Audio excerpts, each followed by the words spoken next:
സോണിയാജിയും മക്കളും മാറി നിന്നാൽ കോൺഗ്രസിൻ്റെ കാര്യം ഞാൻ ഏറ്റുവെന്ന് രാഹുൽജിയുടെ ഒരേ ഒരളിയനായ റോബർട്ട് വാദ്ര വളരെ വൈകിയാണെങ്കിലും പ്രഖ്യാപിച്ചതോടെ തെരഞ്ഞെടുപ്പ് രംഗം ഉഷാറായി. ആരെങ്കിലും നിർബന്ധിക്കുമെന്ന് കരുതി വർഷങ്ങളായി കാത്തിരുന്ന് മുഷിഞ്ഞപ്പോൾ മൂപ്പര് സ്വന്തം നിലയ്ക്കങ്ങ് പ്രഖ്യാപിക്കുകയായിരുന്നു. എത്ര നാൾ കാത്തിരിക്കും? ചില കാര്യങ്ങൾ വെട്ടിത്തുറന്ന് പറയാനാവില്ല. സമയം നോക്കി നൈസായി അങ്ങ് താങ്ങണം. കിട്ടിയാലൂട്ടി, ഇല്ലെങ്കിൽ ചട്ടി. ആസ്ഥാന തള്ളുകാർ വൈകിയാണെങ്കിലും ആഞ്ഞ് തള്ളി രക്ഷപ്പെടുത്തുമെന്നാണ് വാദ്രാജിയുടെ പ്രതീക്ഷ.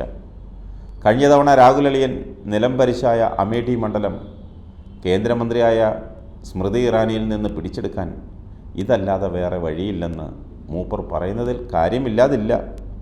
കൈനിറയെ കാശും മനനിറയെ മോഹവും ഉള്ളതിനാൽ വാദ്രാജിക്ക് ധൈര്യമായി കളത്തിലിറങ്ങാം. കോൺഗ്രസ്സുകാർ ഭാഗ്യവാന്മാരാണ്. പുതിയൊരു ഗാന്ധിയെ കിട്ടി. ഇനി റോബർട്ട് വാദ്ര ഗാന്ധിജിയുടെ നാളുകളാണെന്ന് പ്രതീക്ഷിക്കാം. വെറും ശുദ്ധനായ രാഹുൽജിയെ ചില വാർ റൂം മേധാവികൾ സ്ഥിരമായി പറ്റിക്കുന്നതിൽ വാദ്രാജിക്ക് വളരെ സങ്കടമുണ്ട്. കോൺഗ്രസിനെ ഒന്ന് ശരിപ്പെടുത്തിയെടുക്കാൻ എന്താണൊരു വഴിയെന്ന് കുറേ നാളുകളായി ആലോചിച്ചിരിക്കുകയായിരുന്നു. പാർട്ടിയെ രക്ഷിക്കാൻ ആര് വരുമെന്ന ആദി കയറി ഉച്ചയുറക്കത്തിൽ നിന്ന് ഞെട്ടിയുണർന്ന് അബദ്ധത്തിൽ കണ്ണാടിയിലേക്ക് നോക്കിയപ്പോൾ ആളെ കണ്ടെത്തി. കോൺഗ്രസ് പ്രസിഡൻ്റല്ല, പ്രധാനമന്ത്രിയാകാനും പറ്റിയ ആൾ തന്നെ. ഈ സത്യം ഭാര്യ വഴി സോണിയമ്മയെ അറിയിക്കണമെന്നാണ് ആദ്യം കരുതിയെങ്കിലും പിന്നെ വേണ്ടെന്ന് വെച്ചു. ചാനലുകാരോട് പറയുന്നതാണ് എന്തുകൊണ്ടും സേഫ്. മൊത്തത്തിലുള്ള പ്രതികരണം അനുകൂലമാണോ പ്രതികൂലമാണോ എന്നറിയാൻ നടത്തിയൊരു പരീക്ഷണം വൻ വിജയമായി. വാദ്ര ഗാന്ധിജി KJ വിളിച്ച് കുറേ ഖദറുകാർ രംഗത്തിറങ്ങുകയും പടക്കം പൊട്ടിക്കുകയും ചെയ്തു. എന്നാൽ ഇവരെയെല്ലാം വാദ്രാജി തന്നെ കാശ് കൊടുത്ത് ഇറക്കിയതാണെന്ന് ചില അസൂയക്കാർ പറഞ്ഞു പരത്തുന്നുണ്ട്. അതൊന്നും കാര്യമാക്കണ്ട. പേടിച്ചുരണ്ട പരിവാറുകാരാണ് ഇതിന് പിന്നിൽ. വേണ്ടപ്പെട്ടവരെ വേണ്ട വിധത്തിൽ കൈകാര്യം ചെയ്യാൻ അറിയാവുന്ന വാദ്രാജി വന്നാൽ രക്ഷയില്ലെന്ന് സംഘിക്കുട്ടന്മാർക്കറിയാം. മരുമോനെ നന്നായി അറിയാവുന്ന സോണിയമ്മ ഇതുവരെ പരസ്യമായി പ്രതികരിച്ചിട്ടില്ല.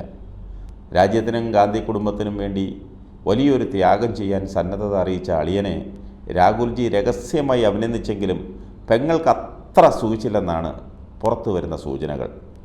രാഷ്ട്രീയമായും താത്വികമായും മനുഷ്യത്വപരമായും വിശകലനം ചെയ്താൽ വാദ്ര ഗാന്ധിയുടെ ത്യാഗ മനോഭാവം മാതൃകയാണെന്ന് മനസ്സിലാക്കാം. ഒരു കുടുംബത്തിലെ മോനും മരുമോനും കൊച്ചുമോനുമെല്ലാം രാജ്യത്തിനായി ജീവിതം ഒഴിഞ്ഞു വയ്ക്കുന്നത് ജനങ്ങളുടെ സുഹൃതമാണ്, അല്ലേ?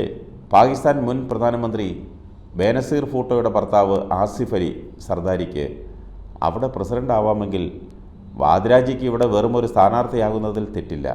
ജയിച്ചാൽ പാർട്ടി പ്രസിഡൻറ്റും, യോഗമുണ്ടെങ്കിൽ ഭാവിയിൽ പ്രധാനമന്ത്രിയുമാവാം. കഠിനാധ്വാനമുള്ള ചുമതല ഏറ്റെടുക്കാൻ കോടികൾ ലാഭമുള്ള ബിസിനസ് വേണ്ടെന്ന് വയ്ക്കാനുള്ള വാദ്രാജിയുടെ ആ മനസ്സ് കോൺഗ്രസ്സുകാർ കാണാതെ പോയി.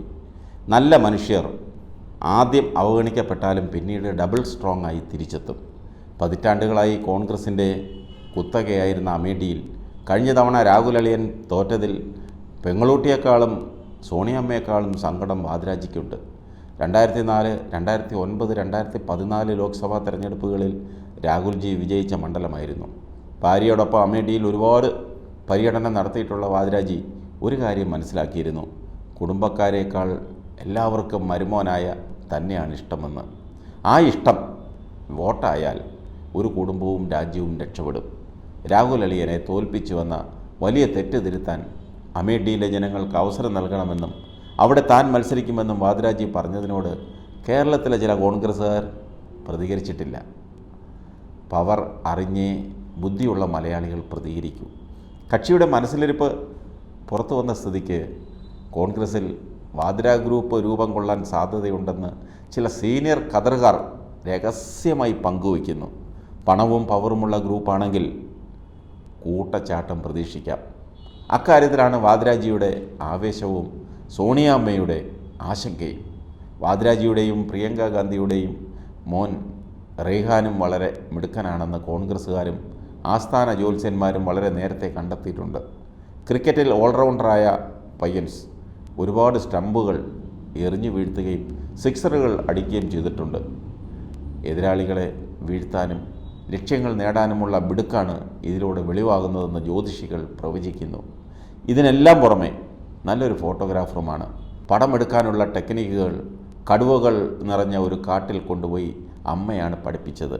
അപ്പൂപ്പൻ രാജീവ് ഗാന്ധിയും നല്ലൊരു ഫോട്ടോഗ്രാഫറായിരുന്നു.